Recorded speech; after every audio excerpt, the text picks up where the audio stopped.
It is a commonly accepted maxim that seeing is believing. However, like many often repeated turns of phrase, the idea does not hold up well to closer scrutiny. Within the relationship between the human mind and the soul and the heart, the truth is actually the opposite. Believing is seeing.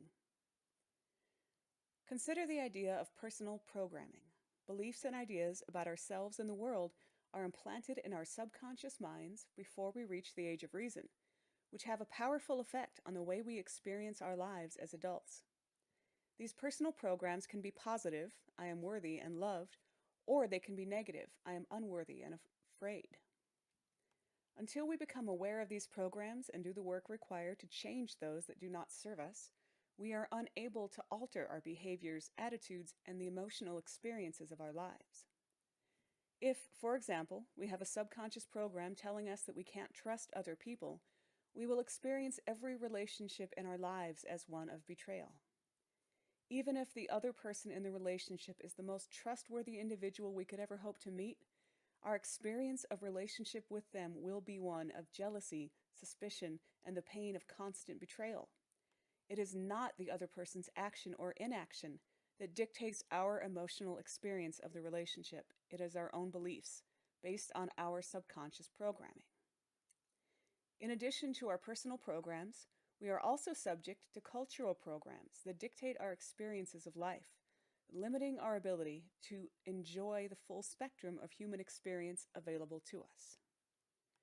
We are all raised in relatively limited cultural boxes, growing up accustomed to certain types of sensory input. The idea of what are good flavors of food or the sounds of musical notes, for example, vary widely between cultures around the world. If we limit ourselves to what we have already known and experienced as good, we cut ourselves off from the potential of revolutionary joys that may be waiting for us just outside of our cultural comfort zones. Those who have had the opportunity to travel and experience vastly different cultures will attest to the life-changing power of encounters with the unfamiliar. Tasting a new flavor, hearing a new musical scale, or seeing a new color can make a person feel like their world has been reborn in a profound way. Without the resources to travel, anyone can experience a version of transformative intercultural exchange through reading, trying new restaurants, or even just engaging in conversation with someone of a different cultural background. There are no rules that limit our ability to experience life, whether the experiences are sensory or emotional. The only boundaries that exist are those we have internalized as programs. If we tell ourselves we cannot eat a curry because we're Irish and we only like meat and potatoes, we've placed boundaries on ourselves. If we tell ourselves we can't practice meditation because it's not part of the spiritual tradition in which we were raised, we have placed limitations on our ability to enjoy inner peace.